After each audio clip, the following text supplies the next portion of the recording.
Assalamualaikum dan salam Ramadan. Selamat datang ke rancangan khas Ramadan TVPS Hati SK Sacred Heart Melaka.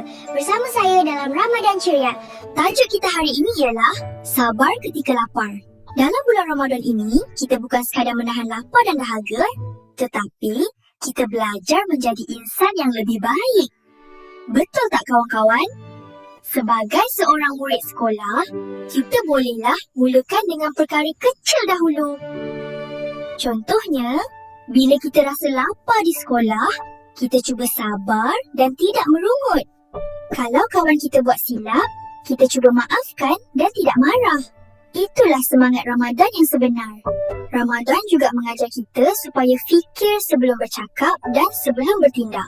Setiap perbuatan kita ada nilai di sisi Allah. Cuba korang tanya diri sendiri, dah ke kita buat kebaikan? Dah tolong ibu ayah kat rumah tak? Cuba korang fikir jap, kita dah hormat ke semua cikgu kita? Dengan kawan-kawan pun, dah elok ke layanan kita? Kalau belum, tak apalah weh.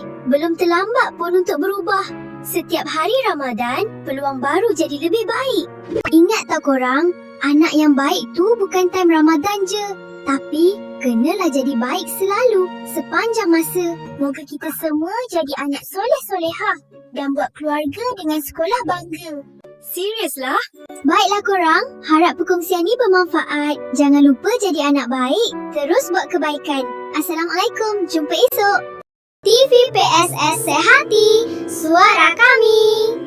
Assalamualaikum dan selamat berpuasa.